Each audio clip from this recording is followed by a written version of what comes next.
আমৃত্যু ভালোবাসি তোকে পর্ব ১ লিখেছেন সালমা চৌধুরী।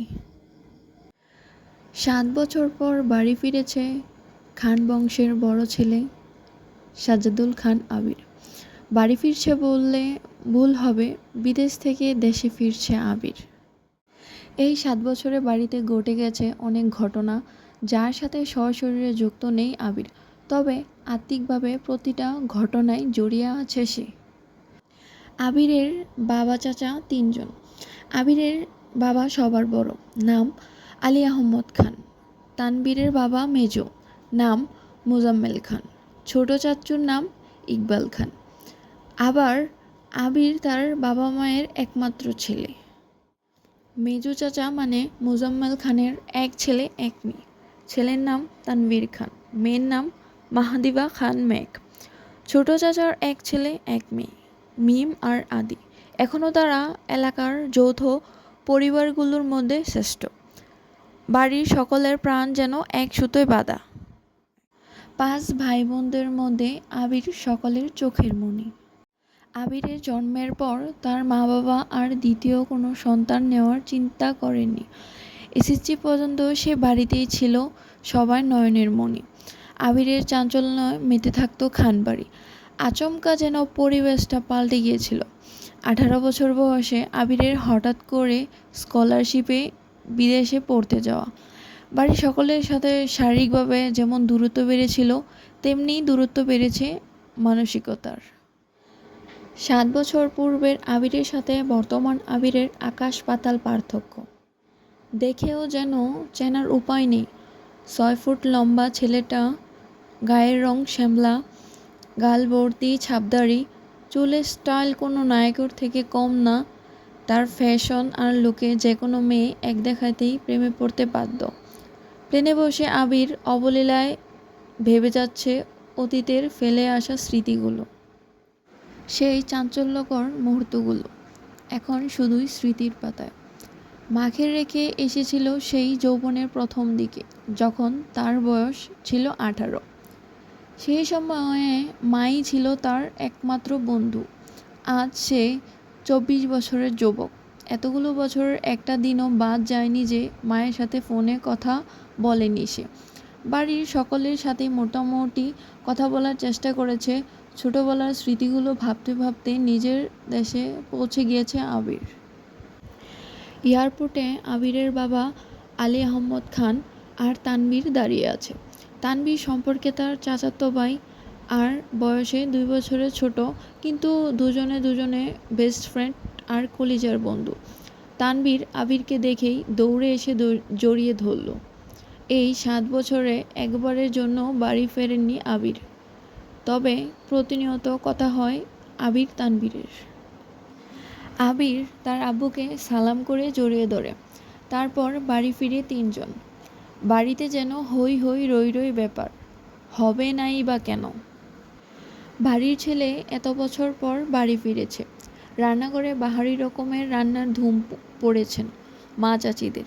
হঠাৎ দরজায় আবিরকে দেখে সবার মধ্যে হইচই শুরু হয়ে গেছে। আবিরের আম্মু দৌড়ে এসে জড়িয়ে ধরলেন ছেলেকে। আবেগাপ্লুত হয়ে মাকে জড়িয়ে ধরল আবির। মমতাময়ী মাকে সেই ৭ বছর আগে ছুঁয়েছিল, আজ এত বছর পর মায়ের ছোঁয়া পেল আবির।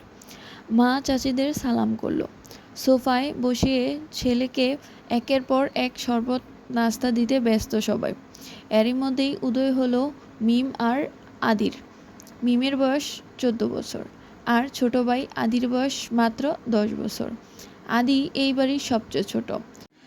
আবির যখন দেশ ছেড়েছিল তখন আদির বয়স ৩ বছর হয়েছে মাত্র। ভিডিও কলে দেখতে দেখতে বাইকে সে একটু একটু চেনে।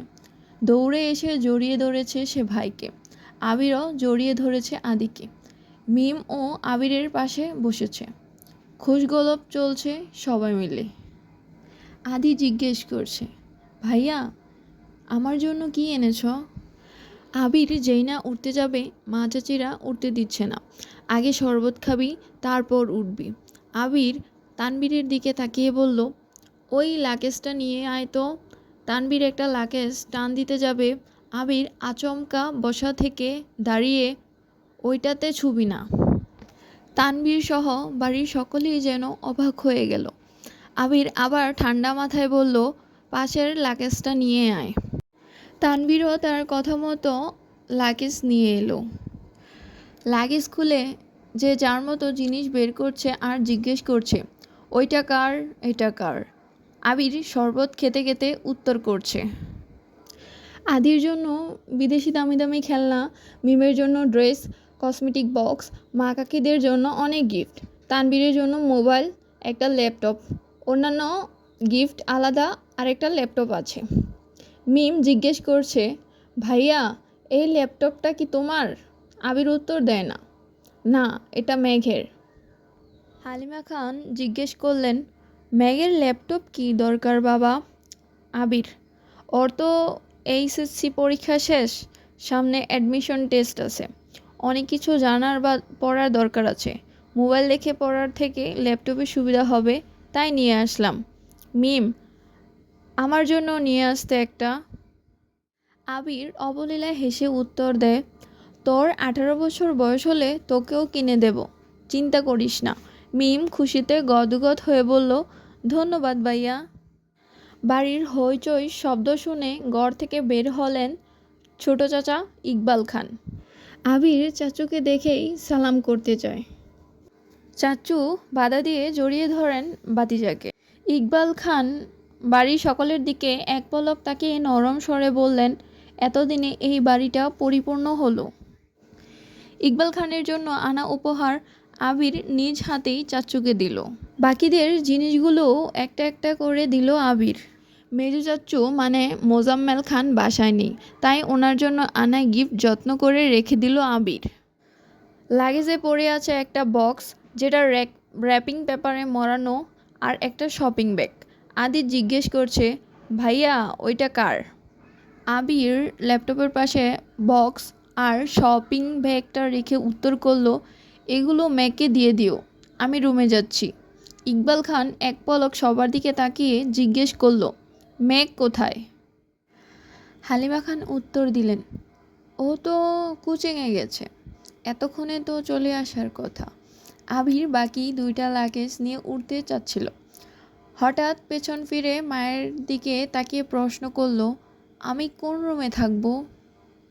ছেলের এমন প্রশ্নের জন্য মা মালিয়া খান হতভম্ব হয়ে পড়লেন। তৎক্ষণাৎ স্বাভাবিক হয়ে উত্তর করলেন, তোর রুম তোরই আছে, আজ সকালেই পরিষ্কার করা হয়েছে। আবির কোনো কথা না বললে দুই লাগেজ নিয়ে উঠতে গেলে তানভীর এগিয়ে আসে, আমায় দাও আমি নিয়ে যাচ্ছি। আবির একটা লাগেজ তানভীরের দিকে এগিয়ে দেয়, নিজে আরেকটা লাগেজ সযত্নে নিয়ে সিঁড়ি দিয়ে উঠতে থাকে। ততক্ষণে দরজায় এসে উপস্থিত হয় এই বাড়ির বড় মেয়ে মাহাদিবা খান মেঘ। মিম মেঘকে দেখে দৌড়ে এসে বলে, আপু আপু আবির ভাইয়া এসেছে। মেঘ সিঁড়ির দিকে তাকায়, লম্বা স্বাস্থ্যবান সুপরিদেহী একজন হাতে লাগেজ নিয়ে সিঁড়ি দিয়ে উঠছে, শুধু পেছনটা দেখা যাচ্ছে। মেঘ ভিতরে ঢুকে সবার হাতে গিফট দেখে এদিক ওদিক তাকায়। ততক্ষণে আবির নিজের রুমে চলে গিয়েছে। মেঘের মা হালিমা খান মেয়ের দিকে এগিয়ে এসে বলে, তোর জন্য গিফট এনেছি। মেঘ তাকিয়ে বলে, কি গিফট? সোফায় রাখা ল্যাপটপের দিকে চোখ পড়ে মেঘের, ছুটে যায় ল্যাপটপের কাছে। এটা কি আমার? মিম, হ্যাঁ আপু এটা তোমার, বক্সটা আর শপিং ব্যাগটাও তোমার। ল্যাপটপটা ঘুরিয়ে ফিরিয়ে দেখছে মেঘ, যেন আকাশ কুসুম কিছু পেয়ে গেছে। তারপর শপিং ব্যাগটা একটু খুলে দেখলো দুইটা ড্রেস মনে হচ্ছে। সে ল্যাপটপ আর বক্সগুলো নিয়ে রুমের দিকে চলে যায়। এখানেই শেষ পর্ব 1। আমৃত্যু ভালোবাসি তোকে।